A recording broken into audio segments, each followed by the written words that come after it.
SIC motivate YouTube channel पर मैं शोएब जाफरी आपका स्वागत करता हूं। जी हां, आज हम एक नए टॉपिक पर चर्चा करेंगे। हमारे सामने बैठे हैं David ji. David am king इनका पूरा नाम है और ये उत्तर प्रदेश के ज़िला बरेली के रहने वाले हैं और यहाँ ये दिल्ली अपना घर परिवार छोड़कर IAS की तैयारी करने के लिए दिल्ली आए हैं और इस वक्त ये दीक्षांत के स्टूडेंट हैं, यानी दीक्षांत में ये तैयारी कर रहे हैं। तो डेविड जी, मैं आपसे जानना चाहूँगा कि आप बहुत कम एज के हैं। आपकी एज कितनी है डेविड जी? 21 यानी 21 साल। आपको भी पता है एक IAS के लिए 21 साल एज की शुरुआत होती है, ठीक है, अटैम्प्ट देने के लिए, अपेयर होने के लिए। तो मैं ये कहना चाहूँगा कि आपको ये IAS की फील्ड यानी कि IAS बनने का आपका सपना या आपके अंदर ये विचार या ये प्रेरणा आपको कहाँ से मिली? मतलब किससे प्रभावित होकर आप IAS की फील्ड में आप यहाँ घर परिवार छोड़कर तैयारी करने आए हैं? मैंने अपने पापा से प्रेरणा ली है, जिन्होंने अपनी लाइफ में बहुत ज़्यादा संघर्ष किया है और यहाँ तक मुझे हमेशा यही बताया है कि बेटा आपको कुछ अलग करना है इस दुनिया से। जब इस दुनिया में आप आए हो तो यूँ कीड़ों मकोड़ी की ज़िंदगी जीने से कोई फ़ायदा नहीं है, तो कुछ अलग करो जिससे लोगों को और तुमसे लोग प्रेरणा ले सकें, प्रेरित हो सकें। तो आप जो IAS की आपको जो प्रेरणा मिली है तो वो आप अपने पिताजी से आए हैं? जी। यानी आपने अपने पिताजी का संघर्ष देखा। हाँ जी। तो आपको लगा कि समाज के लिए कुछ करना चाहिए और एक IAS एक ऐसी पोस्ट है कि भारत की जिसमें एक बहुत पावर है, हम समाज के लिए बहुत कुछ कर सकते हैं। तो आपको जब आप पहली बार दिल्ली आए तो आप घर परिवार आपका छोटा होगा, आपके सब लोग भाई बहन सब लोग आपको विदा किया होगा, तो वो घड़ी तो बड़ी बहुत भावुक हो गए होंगे परिवार वाले? जी बिल्कुल, हम लोगों के आंखों में आंसू आ गए थे और एक घड़ी को मुझे ये भी लगा था कि नहीं यार, मुझे नहीं जाना चाहिए। फिर जब मम्मी का मैंने अपना एक मासूम सा चेहरा देखा, रुआता सा वाला, तो मुझे लगा कि यार जब जा ही रहा हूँ तो मैं यूँ गलत रास्ते पे बिल्कुल नहीं जाऊँगा। जिसके लिए यहाँ आया हूँ दिल्ली, बस उसी पे फोकस रहेगा मेरा। जी, बहुत अच्छी बात डेविड जी कह रहे हैं कि इनको अपनी माता जी का चेहरा ध्यान में रहा, क्योंकि जब आप अपने घर को छोड़कर आप जब यहाँ दिल्ली आते हैं IAS की तैयारी के लिए, तो आप एक वक्त जब आप कभी भी आपको लगे कि हम डाइवर्ट हो रहे हैं तो आप अपने माता पिता का चेहरा याद रख लीजिए, क्योंकि बड़ी उम्मीदों के साथ वो आपको अपने घर से रुखसत करते हैं कि हमारा बच्चा बाहर जा रहा है और हमारे सपनों को साकार करेगा। तो वो जब चेहरा आपके सामने आएगा तो कहीं ना कहीं आप डाइवर्ट होने से बच जाएंगे, क्योंकि यंग एज में, जैसा कि 21 साल की एज है डेविड जी की, और इस एज में जैसे ज़्यादातर मैंने देखा है कि यूथ को इतना इंटरेस्ट नहीं रहता कि IAS वगैरह क्या IAS बनना है, मतलब बहुत ज़्यादा इस फील्ड में ज़्यादा वो इंटरेस्ट नहीं लेते हैं। लेकिन अब जैसे कुछ समय से मैं देख रहा हूँ कि बहुत यंग जो स्टूडेंट हैं वो तैयारी के लिए आ रहे हैं, तो ये एक बहुत अच्छी बात है।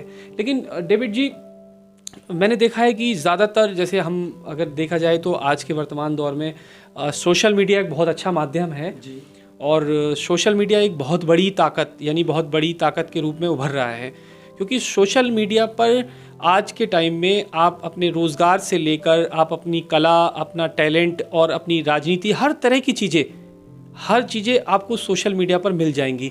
लेकिन मुझे डेविड जी ऐसा लगता है कि कहीं ना कहीं हमारा जो सोशल मीडिया पर हम कोई भी बात जब हम बोलते हैं या हम कोई पोस्ट करते हैं, लिखते हैं, या कोई भी हम किसी की वीडियो देखकर या किसी की पोस्ट देखकर जो कमेंट करते हैं, तो कहीं ना कहीं हमें उन बातों का ध्यान रखना चाहिए, क्योंकि ये सोशल मीडिया प्लेटफॉर्म है। ऐसी बातों से बचना चाहिए कि किसी की भावनाएं आहत ना हों। इन सारी चीज़ों को मुझे लगता है कि मेरे विचार से तो ध्यान रखना चाहिए कि हम अगर कोई कमेंट या कुछ बात कह रहे हैं, किसी का दिल ना दुखे। क्योंकि देखिए, एक बहुत अच्छी बात कही है किसी महापुरुष ने कि देखिए, इंसान एक दूसरे इंसान का आईना है। जी बिल्कुल, है ना? एक दूसरे के इंसान, अगर हम ही इंसान एक दूसरे को तकलीफ पहुंचाएंगे तो ये मैं समझता हूँ बहुत गलत बात है। और जैसे कि वर्तमान दौर में यंगस्टर की बात करें तो आज हमारे भारत में देखा जा रहा है कि मैं ये नहीं कह रहा हूँ कि आपकी कला के ऊपर मैं पाबंदी लगा रहा हूँ, या मैं, क्योंकि भारत हमारा एक ऐसा देश है कि हमें यहाँ आज़ादी है, बोलने की आज़ादी है।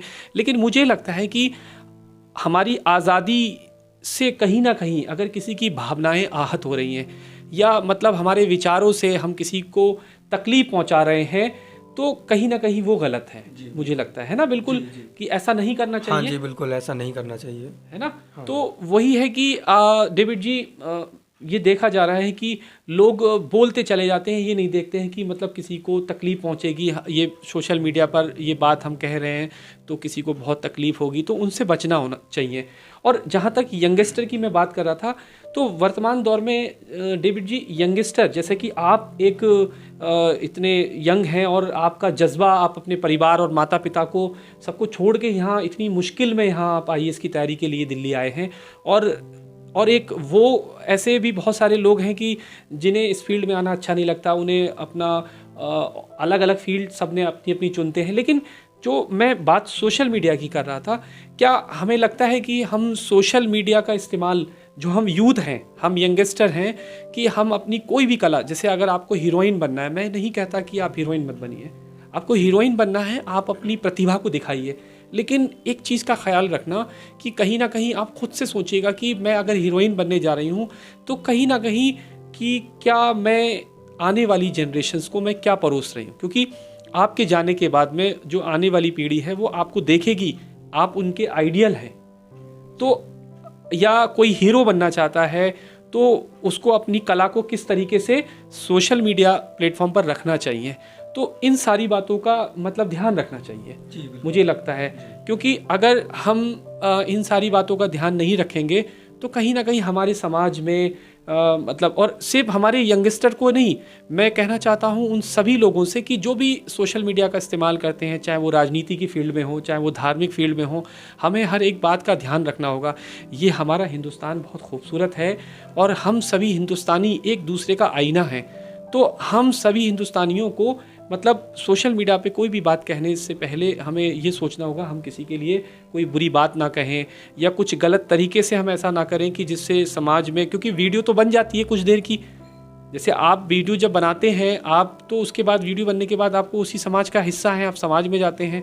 लेकिन अब आप कहेंगे कि आलोचना तो होती रहेंगी, लोग ट्रॉल करेंगे भी, लेकिन सवाल ये है कि ट्रॉल और आलोचना का नहीं है सवाल ये है कि आप खुद के ज़मीर से पूछिए ये बात कि क्या वाकई हम कुछ भी बनाने से पहले हम ये सोचते हैं कि ये हमें समाज में क्या मैसेज देंगे। और एंटरटेनमेंट की बात जहाँ कही, तो देखिए David ji, entertainment is a part of life.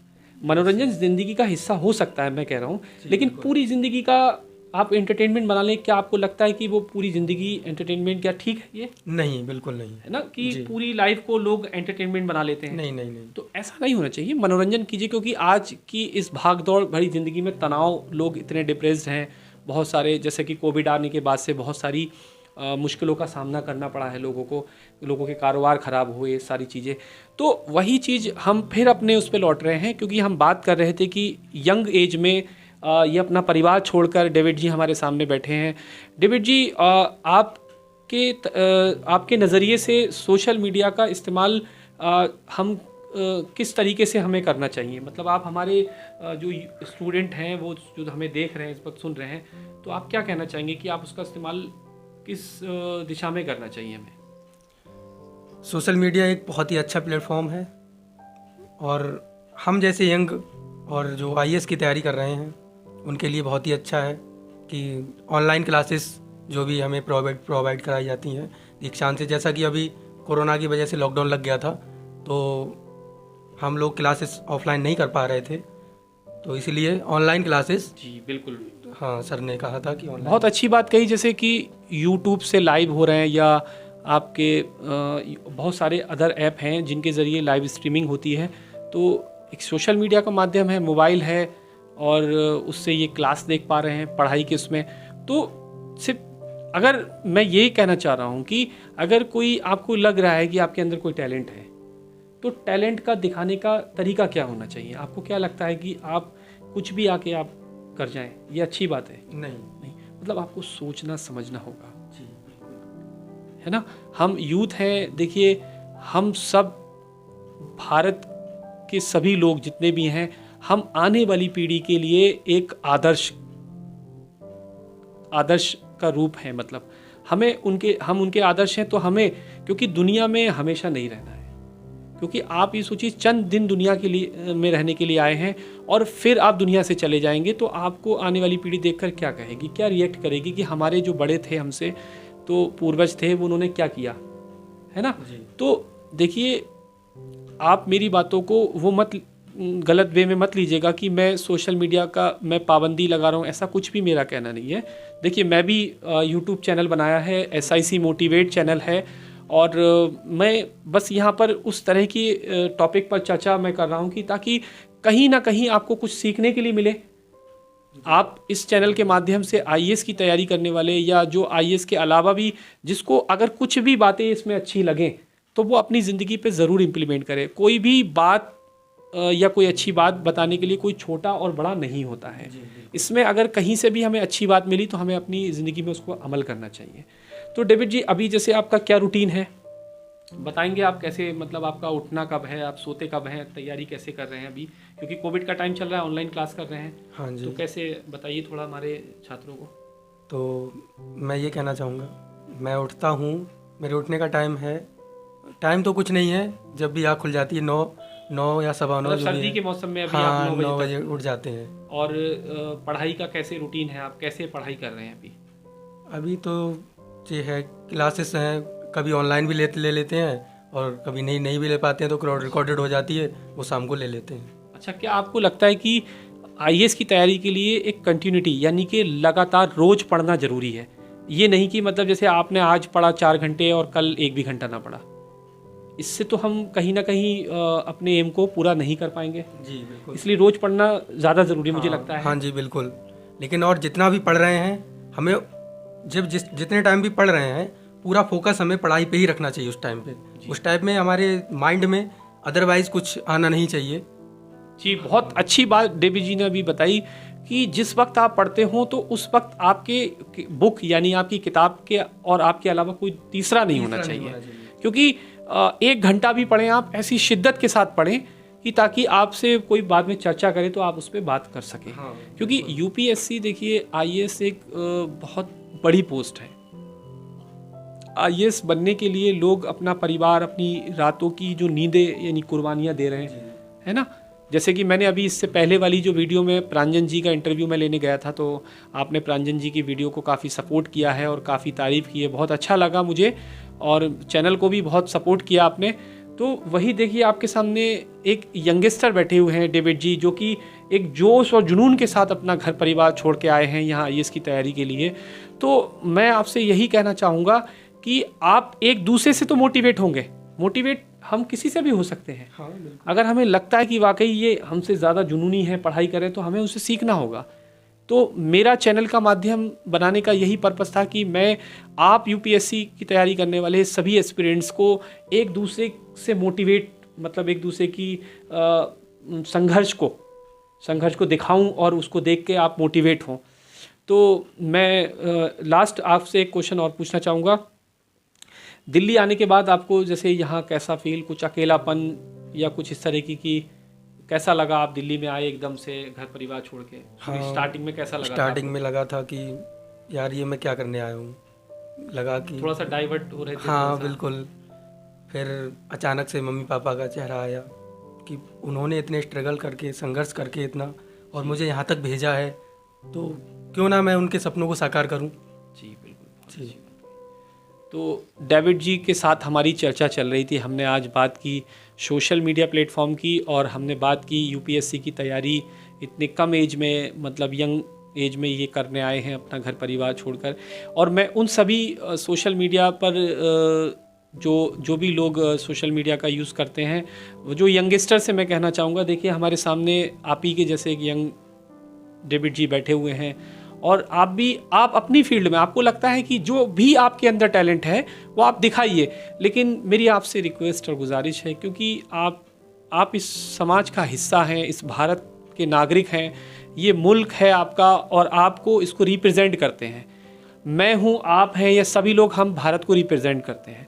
मतलब कोई कहेगा ये नहीं कि हमारे नेता ही रिप्रेजेंट करते हैं, ऐसा नहीं कि हमारे प्रधानमंत्री, राष्ट्रपति जी या मुख्यमंत्री जी ये रिप्रेजेंट तो करते ही हैं, लेकिन साथ साथ हम नागरिक, हमारे कर्तव्य हैं, हम लोगों की भी ड्यूटी बनती है। हम भारत के नागरिक हैं कि हमारी पहचान, हमारी संस्कृति, हमें हर एक चीज़ का ध्यान रखना होगा। क्योंकि ये भी तो होता है कि भारत के यूथ कैसे हैं इस वक्त, भारत के यूथ किस चीज़ में इंटरेस्ट ज़्यादा ले रहे हैं या कौन सी चीज़ें अच्छी लग रही हैं भारत के यूथ को। तो भारत के यूथ अगर IAS, IPS, doctors, engineers, scientist ये सब बनने की दिशा में ज़्यादा आगे बढ़ेंगे तो कहीं, या आप आर्टिस्ट भी बनना चाहते हैं, जो भी बनना चाहते हैं, ज़्यादा से ज़्यादा उस चीज़ों में अपना मन लगाइए और खूब मेहनत से पढ़िए। यकीनन कामयाबी आपकी कदम चूमेगी। मैं ये कहता हूँ कि आप यहाँ आए हैं और मेहनत से जितना संघर्ष कर रहे हैं, अपने परिवार को छोड़ के आए डेविड जी, तो आप मेहनत से पढ़ेंगे, यकीनन आप IAS ऑफिसर बन के जाएंगे, पहले ही अटैम्प्ट में आप IAS बन जाएंगे। तो मैं अपनी बात को यहीं ख़त्म करता हूँ। काफ़ी लंबी हमारी चर्चा हो गई और मेरा आप सभी से यही निवेदन है कि चैनल को सब्सक्राइब करें और वीडियो अगर अच्छी लगे तो उसको लाइक करें, और हम फिर नए टॉपिक पर चर्चा करेंगे और फिर नई वीडियो में हम आपके सामने आएंगे। और मैं आपसे विदाई लेना चाहता हूँ, तब तक के लिए अपना ख्याल रखें, सुरक्षित रहें। जय हिंद, जय भारत।